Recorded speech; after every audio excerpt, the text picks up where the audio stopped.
The Xbox Series S and GTA 6 will be interesting to see how the game runs and feels on the console itself, as well as how many people will be buying this Series S for GTA 6 if it's a console that they can afford and get into. We have some more information on Gears of War 2 Remake that got canceled, and we have some artwork that did get dropped with it. There are some concerns here over Forza Horizon 5 and the PlayStation login stuff for game preservation. BlizzCon 2025 will not be happening. There will be one, but it won't be until 2026. So we have all of that to talk about, plus a lot more to go over today. But before we continue, if you enjoy daily gaming news, daily gaming content, hit the subscribe, share the video, like it, all of that stuff. Let's start off here and let's talk about the Xbox Series S. It's going to be very interesting how GTA 6 plays on the Xbox Series S, because as we know, GTA 6 is only on the consoles when it does come out later this year. At least right now, that is what they are aiming for. And then it's going to come out onto PC later, but you will presume here that it is releasing on the Xbox Series S at the same time as the X and the PS5 and the PS5 Pro, which is a crazy thing to kind of think about, because you look at the power of the Series S and it's significantly less than the other consoles. There's the whole memory thing that we've talked about here on this channel before, but overall the Series S has been able to play like 99.9% of the games that have released, and it's been overall, I think, a good console for this generation. Now, with GTA 6, I think there could be a lot of people who will actually go get a Series S just to play this game itself. And even if it doesn't run nearly as good as the other consoles, there will still be a lot of people out there that maybe that's all they can afford that would want to play this game, and the Series S is the console they decide to purchase. Well, there's a belief here that a significant marketing push for GTA 6 is what the Xbox Series S needs. This here comes via media research rep talking about Microsoft's plummeting console sales as of late. I mean, every time financial reports come out, the console sales are going down. And they say that, like Rockstar's other flagship titles, GTA 6 will hit PlayStation and Xbox before it hits PC. Therefore, it could pay off for Xbox to have a significant Series S push and fire sale to tie in with GTA 6 as one last hurrah for this generation. The marketing team should be banging the drum, highlighting that the Series S is the most accessible way to play GTA 6. They go on here to say that the fire sale should be led by a sub $200 Series S. And then obviously tie in some marketing there with Grand Theft Auto 6 and say, hey, if you want to play this game, you can pay $200 here, pick up a Series S, play GTA 6 rather than go out there and spend $400 or $500, $700 if you want the PS5 Pro and play the game itself. Obviously, this will be for people who don't care about fidelity, don't really care about the frame rates. They just want to get access to play the game. And I think there honestly will be a lot of people out there when it comes to a game like GTA 6 that fall in that category, because it's something like Call of Duty. This is a game that people only play this and play this for many, many years. And it is basically the game that is always launched when they turn on their console. They may dabble in other things here and there, but GTA with GTA Online is the game that they always end up jumping into.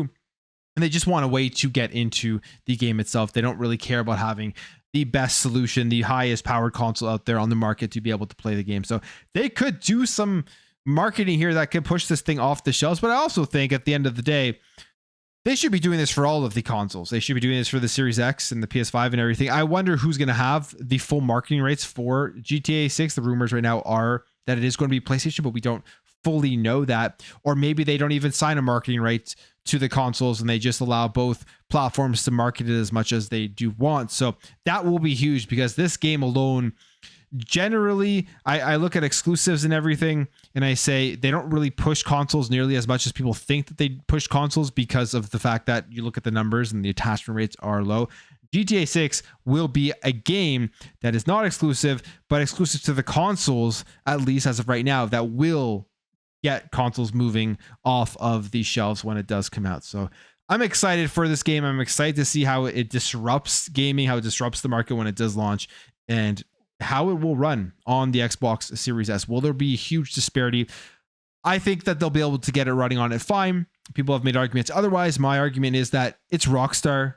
they are a massive company here. They have way more resources, way more time, and a lot more skill overall than if you take a look at a game like Black Myth Wukong, which was far smaller in terms of the resources and everything behind it. Rockstar, I think, will be able to get this game running on the Xbox Series S.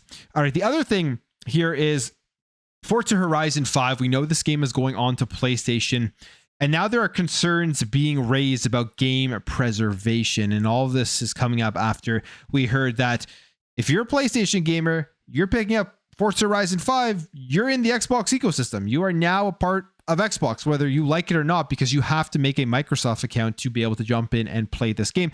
I believe that was something you had to do as well for Sea of Thieves, which was a game that was on the top of the list of PlayStation games in terms of sales. So there's already tons of PlayStation gamers that entered into the Xbox ecosystem that way.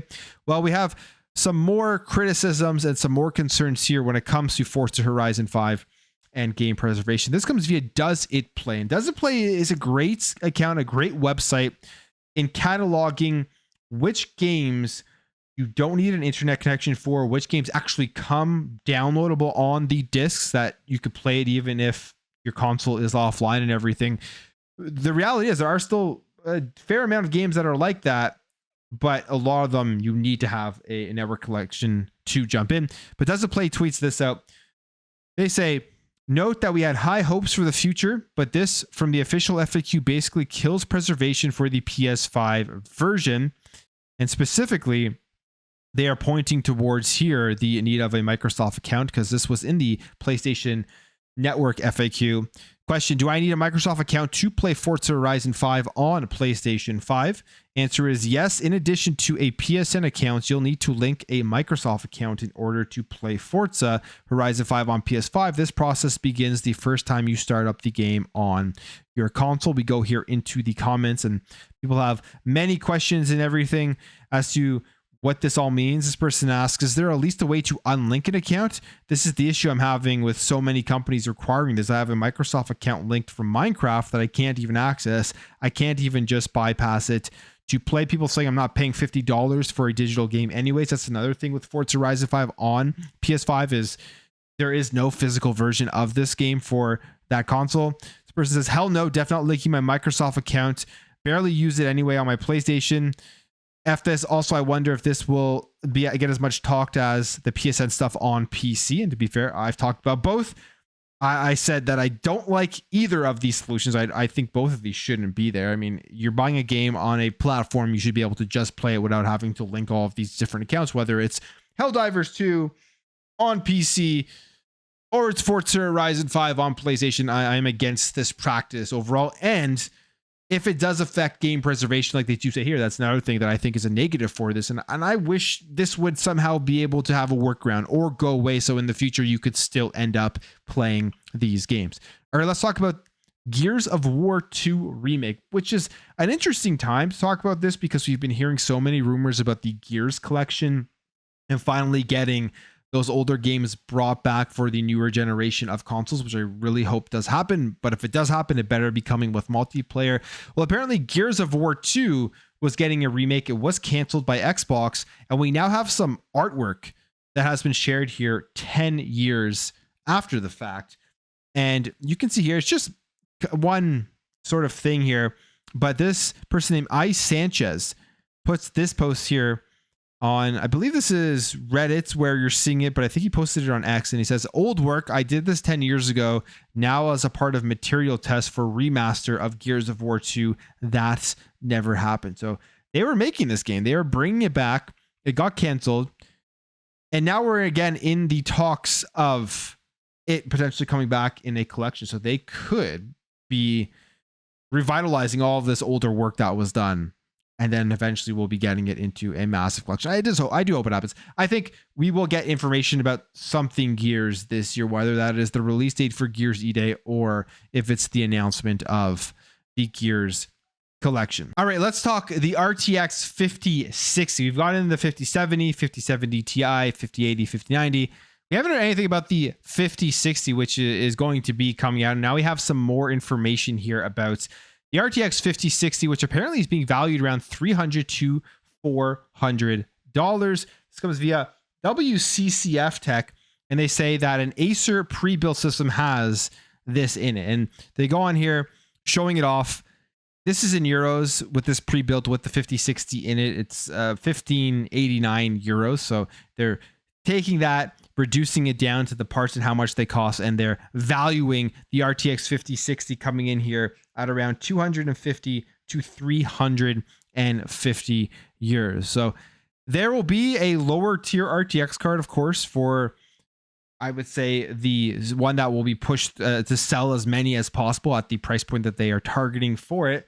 But as of right now, this is what we do know in terms of what this GPU is going to entail. They say here that it's going to be featuring 3,840 CUDA cores, which is 25% higher than the 3,072 CUDA cores found on the RTX 4060, and the VRAM count is expected to remain the same at 8 gigabytes.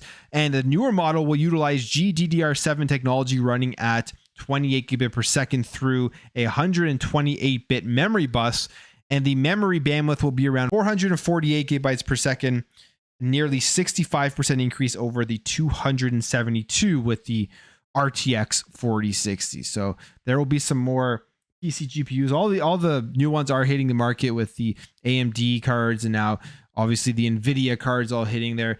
It will be, again, looking at it from the console perspective, interesting to see how the next generation stack up to these 50 series cards. Where will it fall in line with that? Because if it's 2 years from now, by the time we get the PS6 and the Xbox Series, whatever, the next console, they will be a couple years behind here with GPUs. Maybe they'll stack up around here with the 50 series or even the 40 series cards, but we're not sure, because if we remember with the Series X, when it did get released, people were putting it in the range of like a 2070 along those lines, although the comparisons are never really good to do one-to-one because of all the different factors that go into how games run and how games look. All right, we have a couple small updates here for the Ori developers, Moon Studios. First of all, the Ori series has hit a big milestone here. The game turns 10 and they've hit 15 million copies sold. Thomas Muller tweets this out. Another amazing news: the Ori series has now sold more than 15 million copies, which they say not too shabby for a Metroidvania in a genre we were told is dead when we started to work on it. The Ori series is one of my favorite video game series. I love both games that they did put out. They're phenomenal games. If you haven't played them, I highly recommend. I would love to get an Ori 3. Last time we heard that basically is nowhere in the near future, so I'm not really holding my breath, but maybe at some point we will get it. The other thing here is Moon Studios is going fully independent. They are finishing No Rest for the Wicked without Take-Two. They're moving away and going fully independent. They probably just believe so much in it, they don't need all of the extra publisher stuff that comes along with working with a Take-Two. They say here that in a new announcement, Moon Studios said it was now fully independent, stating, "We have secured the publishing rights for No Rest for the Wicked, allowing us to execute our vision without restrictions," which is always a good thing, I think. And from Moon Studios having no restrictions and everything, it has me even more excited for this game to drop. They're not going to be held to any standards from Take-Two that they may not like or may affect their game in a negative way rather than in a positive way. All right, BlizzCon 2025 is not happening. It will return here in 2026. Blizzard did confirm this yesterday. They put out this post and they said that it will return to the Anaheim Convention Center on the weekend of September 12th to 13th, 2026. They say, "We've come a long way since our first event in 2005. And over the past nearly 20 years since its inception, BlizzCon has inspired us to innovate, push the boundaries of creativity, and deliver once-in-a-lifetime moments. It's important that we put on an event worthy of our community. For 2026, alongside BlizzCon staples like opening ceremony, in-depth panels like Dark Moon Fair, friendly competition, hands-on gameplay, and more, we aim to meaningfully elevate this iconic celebration and create an unforgettable experience for all who take part in it. And we're building this event just like we build our games, with a deep commitment to our players, with respect to your connections to our universes, and as a celebration of the strength of the bonds formed through shared adventure." So that's what's happening here. They're not having one in 2025. This isn't the first time. This is actually the 6th time that physical BlizzCon event has been canceled. Previous one was 2006, 2012, 2020, 2021, 2022, and then 2024. The last in-person one was in 2023. So no physical BlizzCon happening this year. You're going to have to wait until 2026 to actually be able to go to the Anaheim Convention Center and see everything that they do have to show off. All right, if you like Chrono Trigger, it has turned 30, and Square Enix is promising commemorative projects. And Chrono Trigger is an awesome game, so this is very cool to hear. I'm happy that this is happening. They marked the 30th anniversary, and they do say here they will be launching various projects that go beyond the world of the game over the next year to express our gratitude to everyone who has played Chrono Trigger so far. So please look forward to it. We don't know exactly what that means. They say that goes beyond the game itself, goes beyond the world of the game. So it could be, who knows, like animes or movies or TV shows. I really hope that we just get some more games from them with Chrono Trigger. Maybe another remake or something along those lines. I believe they did actually give us the Dreamers. Yeah, they gave us Chrono Cross, the Radical Dreamers edition. It was released in 2022, but that's pretty much it since then. We haven't really got anything else. So more content for this series to me is always a plus. I enjoyed the original one when it did come out on the Super Nintendo. That was the one that I played. One of the best RPGs actually back then when it did drop. We have a story here about Lego and the Lego games. A lot of people love the Lego games. Lego lends their license out to developers to make games and partner with different franchises to bring Lego games for everybody to play. Well, it looks like that is ending right now. They are bringing the game development completely in-house. It says here that Lego is starting to bring its game development in-house. The key executives they say we can say, as long as we're under the Lego brand, we can cover experiences for kids of all ages, digital or physical. Game development in-house is something we're building up. And you think about some of the stuff that they have done previously.